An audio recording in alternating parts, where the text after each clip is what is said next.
Is this possible? The one big beautiful bill, as President Trump named it himself, we're going to send that to his desk.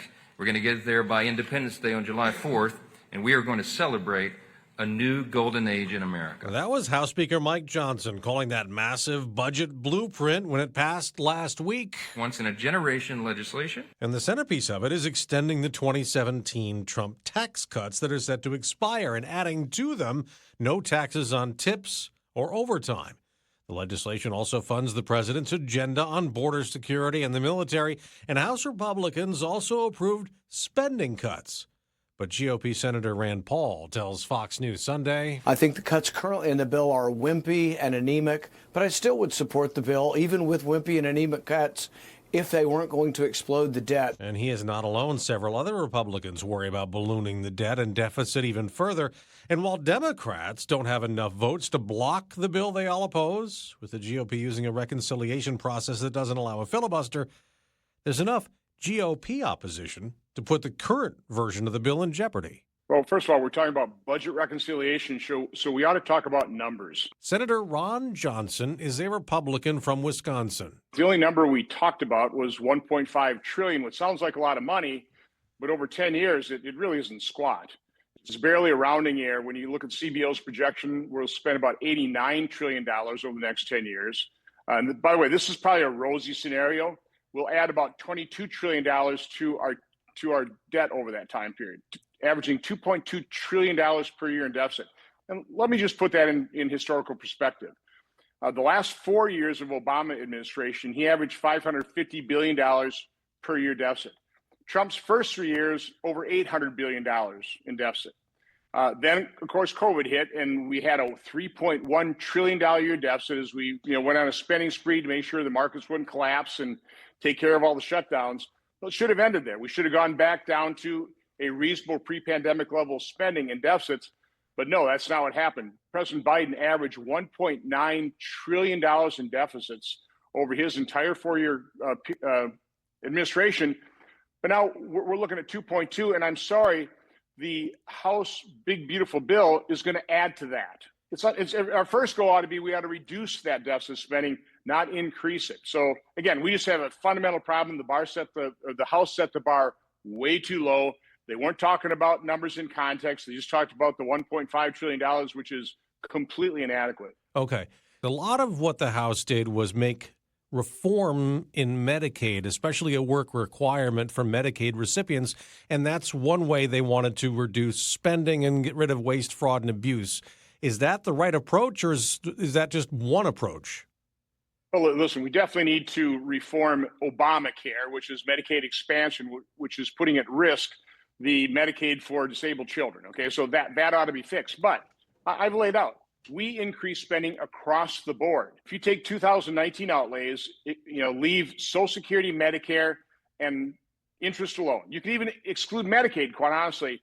There's literally hundreds of billions of dollars that we're spending in excess of 2019 spending, plussed up by inflation and population growth.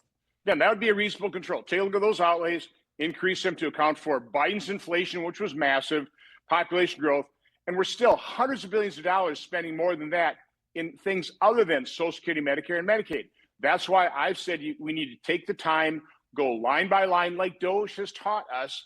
I think you would find hundreds of billions of dollars that if you don't spend it, nobody would even know other than the grifters who are sucking down that waste, fraud, and abuse. Now, President Trump wants more money for border security, more money for the military. Are you okay with that increased spending? Yes, but we need to put sharpen our pencil on that. I asked DHS Secretary Noem, requesting $46 billion for the fence. Well, in the first administration, they built something like 450 miles of fence, cost them $6.6 billion, about $14.4 million per mile. You apply that $14.4 million. She said it was going to cost 12. So I'm being generous. That'd be building 3,000 miles of fence. Is that what they're going to do? I don't think so. So again, they just threw some numbers up on the wall. It hasn't been analyzed properly. We need to look at all the spending, including the defense spending. This is out of control. We need to get serious about this. Of course, there's a lot of tax cuts that are part of this as well, extending what happened in 2017, the tax cuts then, And you also have the new provision to mollify the concerns of blue state Republicans to increase the SALT cap, state and local taxes, from $10,000, which was what happened in 2017, up to $40,000. That hasn't had a successful offset, correct, in your opinion? First of all, I would extend current tax law. You know, if we would have been smart enough to use current policy in 2017, this wouldn't even be an issue. So I don't want to have an automatic tax increase. I would just extend that. But again, when you're running, on average, $2.2 trillion of deficits over the next year, this is not the time for tax cuts, particularly tax cuts that don't incentivize growth. And a lot of these proposals on the table, they're not going to incentivize growth. They're just going to reduce revenue. So again, we need to have this discussion. What we've had so far is just rhetoric. We've got a slogan, one big, beautiful bill. Very similar. This is almost identical to what happened with Obamacare. We had a slogan, repeal and replace, and nobody really had a good way of doing that. I always said we should, fix what's broken in Obamacare, repair the damage done, and transition to a healthcare system that works. We didn't do that. So now we're dealing with Obamacare, named Medicaid expansion, which puts at risk Medicaid for disabled children. All right. Of course, Democrats are saying that these cuts are drastic. The ones you talk about are that Senator Paul had said were weak and anemic. They say they're drastic. Millions of people will lose their health coverage. Millions of people will lose their food assistance, and they're sounding a very loud alarm. What's your reaction to their criticism? They'll always say that. They have no problem indebting and mortgaging our children's future. So again, we've just approached it the wrong way. You don't start at a completely unjustified level, spending $7 trillion when you spent $4.4 trillion just 6 years earlier. You go back to that $4 trillion, plus it up. That would establish a reasonable pre-pandemic baseline. That ought to be our starting point, which would be somewhere between $5.5 and $6.5 trillion. You always hear people say zero-based budgeting. Well, I'm proposing a $5.5 to $6.5 trillion base budget. Build off of that as opposed to start above $7 trillion and suffer death by 1,000 cuts. That's what happened in the House. But if you come up with a much different version than the House, you do risk having the House Republicans who didn't really want to go along with it but finally did to say no, and then the whole thing collapses that way. Well, it'll take presidential leadership. So we need President Trump to be serious about his pledge in the State of the Union where he said he was going to balance the federal budget. Well, you don't balance the federal budget. You don't defeat the deep state by continuing to spend at President Biden's level. So this will require presidential leadership. I'm digging my heels in so that he provides that leadership. Okay. Do you think it's possible that the better approach would be to have a couple of different bills rather than one, or do you have to have one because of the reconciliation process? I was always recommending a three-step process: provide the border funding defense, bank $850 billion of real spending reduction. That's just a start. Then the next thing I would have done is I would have just extended current tax law as a second step, then come back and argue the big, beautiful bill. Too late for three steps. So right now I would combine border, defense, take what the good work that the House did in terms of spending reduction, extend current tax law, take an automatic tax increase off the table, and then increase the debt ceiling for about a year to keep pressure on the process to come back and use fiscal year 2026 budget to really get down to pre-pandemic level spending, and then do all the arguing on all the other taxes. I'd like to take the opportunity to try and simplify and rationalize our tax code as opposed to just hand out more tax cuts, increase the deficit, make our tax code more complex and more difficult to comply with, which quite honestly, that's a lot of what President Trump has proposed. It's going to make the tax code more complex. I wouldn't want to be a payroll manager having to try and segregate out the tips that are going to be taxed, those that won't, what overtime is going to be taxed, what won't, based on income levels. I mean, that adds to the regulatory burden. I thought we were supposed to reduce the regulatory burden. Well, those are big ones, though, for the president and the campaign. I assume he's going to want those in there. Well, I campaigned on the fact that we shouldn't mortgage our children's future. I made that promise 3 campaigns in a row.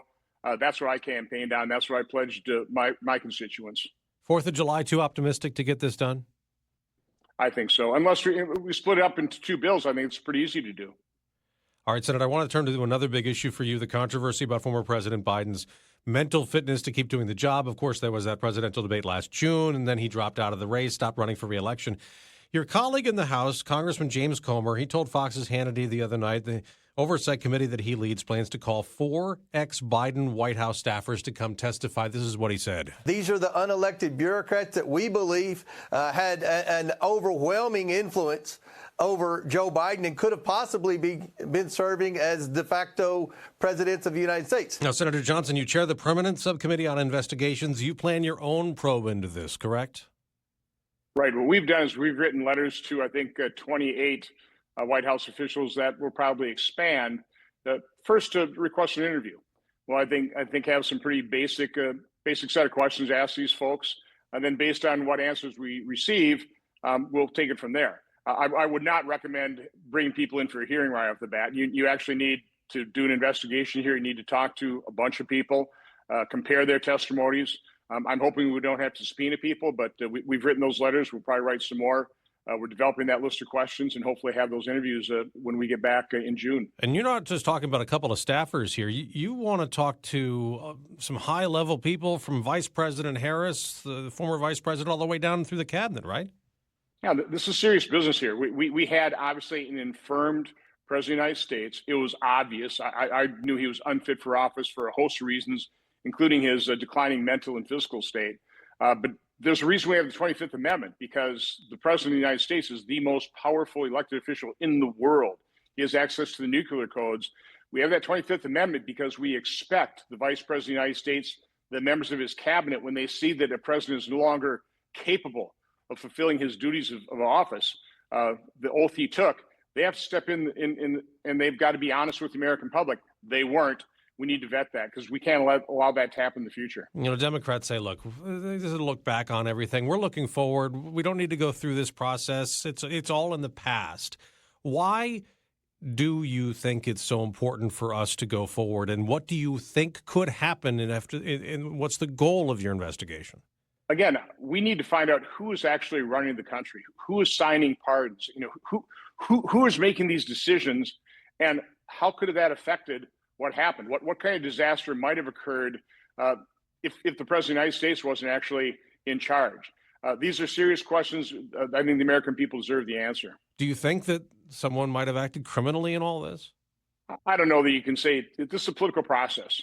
So I'm not sure about criminally, but this is a political responsibility that we need to hold people politically accountable. Senator Ron Johnson, Republican from Wisconsin, chair of the Permanent Subcommittee on Investigations. Thank you so much for joining us today.